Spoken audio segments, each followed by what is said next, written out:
Richard Lamar Hawk, better known by his stage name Silento, was a rising hip-hop star at the height of his career.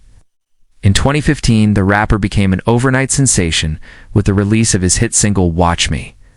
A catchy tune that topped charts earned him millions of streams and landed him several high-profile collaborations. The music video garnered over 1 billion organic views on YouTube, a rare feat for any artist.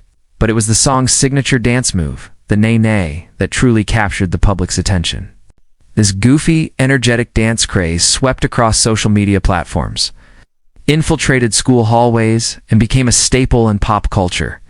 Overnight, Silento found himself thrust into the spotlight at only 17 years old, rubbing shoulders with the biggest names in the industry, appearing on popular TV shows and gracing magazine covers. But behind the flashing cameras and roaring crowds, a troubling narrative began to unfold. A tale of a young man grappling with the immense pressures of fame, struggling with undiagnosed mental health challenges, and spiraling into a world of substance abuse and erratic behavior. This was the rise and disturbing fall of Rapper Silento, a cautionary tale of a teenager who went from internet sensation to a convicted murderer.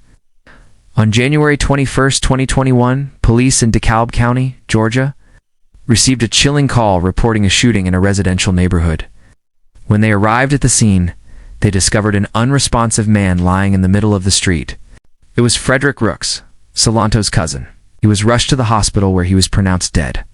He suffered multiple gunshot wounds. Detectives immediately began their investigation, and soon their eyes turned towards Silento. The rapper had reportedly fled the scene and was wanted for questioning. Security footage from a nearby home had captured 2 vehicles speeding away from the area around the time of the shooting. One of the cars matched the description of the vehicle Silento was driving. Witnesses claimed to have seen him speeding away from the crime scene. Moreover, in the moments following the shooting, Silento had contacted his girlfriend and spoken to her on the phone. When she heard the commotion in the background, she confronted him about the sounds of gunshots. His response, "That was not me." However, when detectives finally tracked down the rapper, he changed his story. He admitted to being present at the scene of the crime, but insisted he was not the shooter. According to his account, he had been there visiting his sick grandmother. When a group of unknown assailants opened fire on his car and he sped away, his passenger, identified only as a female friend, had called him earlier stating that she had seen Frederick arguing with several individuals and had suggested that he drive by to see what was going on. By the time Silento arrived, the argument had escalated into a full-blown fight. As he attempted to intervene, shots were fired, striking Frederick, who collapsed near the curb. Witnesses corroborated this part of Silento's story, confirming they had seen Frederick involved in a heated altercation prior to the shooting. But many of them also noted that Silento had been acting strangely in the weeks leading up to the incident, talking about paranoid delusions and claiming that people were out to get him. Despite the conflicting accounts, law enforcement officials wasted no time in pressing charges against Silento. They suspected that the young rapper might be hiding more than he was letting on. Just days after the incident, Silento was located and taken into custody. During a routine traffic stop, the authorities discovered a loaded firearm in his car. This discovery provided investigators with the evidence they needed to link Silento directly to the crime. After being arrested, he was charged with felony murder, aggravated assault, illegal possession of a firearm during the commission of a felony, possession of a firearm while committing a felony, reckless conduct, and tampering with evidence. Prosecutors believed they had a strong case against the young rapper. Cell phone records placed him at the crime scene, and witness statements supported his account of what happened. But as the trial date approached, a shocking twist emerged. Silento pleaded guilty to all charges, including felony murder, admitting his guilt in the shooting death of his own cousin. In a dramatic court hearing, the rapper stunned everyone by changing his plea to guilty. He stood before the judge, his head hung low, as he admitted responsibility for taking his cousin's life. This unexpected turn of events left many wondering why the rapper would abandon his initial claim of innocence. It turns out that Silento's decision to plead guilty stemmed from the overwhelming evidence against him. Realizing the gravity of his actions, he decided to accept responsibility and cooperate with the authorities. But this unexpected confession did little to ease the pain felt by Frederick's family. They were still grappling with the loss of their loved one and seeking justice for his untimely death. As the court proceedings continued, the details surrounding the case began to unravel. The defense argued that Silento had been suffering from severe mental illness at the time of the shooting. His attorneys presented evidence of his bipolar disorder and schizophrenia, claiming that he had stopped taking his medication before the incident. They argued that this lapse in treatment had caused a psychotic episode, leading to the tragic outcome. Additionally, the defense highlighted Silento's history of substance abuse and the pressures he faced as a young celebrity. They painted a picture of a troubled young man who had become increasingly erratic and unpredictable.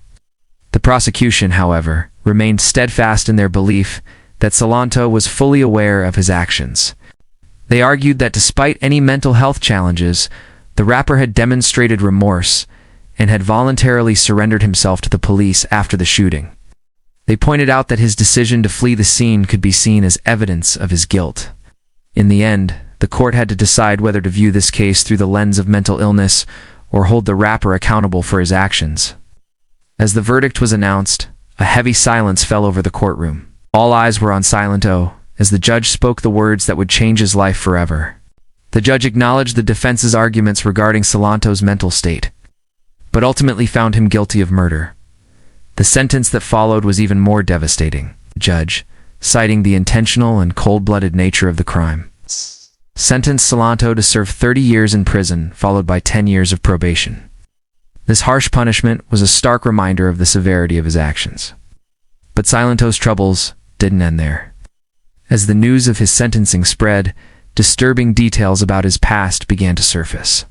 Many were shocked to learn that this was not the first time the rapper had found himself in trouble with the law. Prior to the murder, Silento had been arrested multiple times in 2020 on charges ranging from domestic violence and weapons possession to disorderly conduct.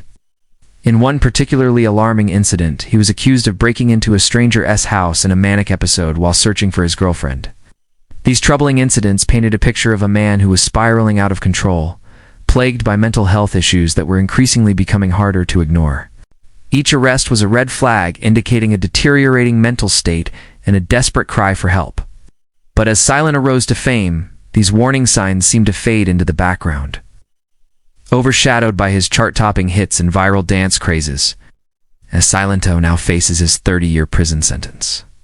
Many are left wondering why those around him didn't step up and offer the support he desperately needed. Where were the mentors, the friends, and the fans who could have helped him navigate the tumultuous waters of fame? This case serves as a somber reminder of the human cost of fame and the importance of prioritizing mental health. Despite his success in the music industry, Silento's story was one of isolation, desperation, and a struggle to cope with the pressures of stardom.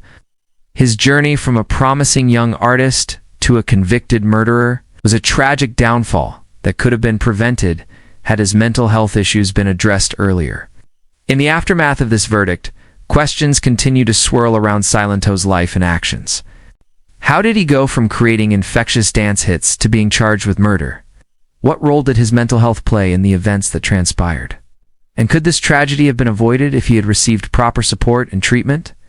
The answers to these questions remain elusive, leaving us with more questions than answers. Silento's story is a haunting tale of a young life derailed by mental illness and the lack of support in an unforgiving industry. It is a story that demands our attention, urging us to be more compassionate towards those struggling with mental health issues, and to advocate for a better support system in the entertainment industry. As he begins his prison sentence, let us hope that Silento uses this time to seek help and make positive changes. Let us also remember Frederick and honor his memory by working towards a society that values mental health, offers support to those in need, and ensures that no one has to face their struggles alone. In the end, it is our collective responsibility to create a world where young talents like Silento can find the guidance and support they need to thrive, where mental health issues are addressed with compassion, and where lives are cherished and protected.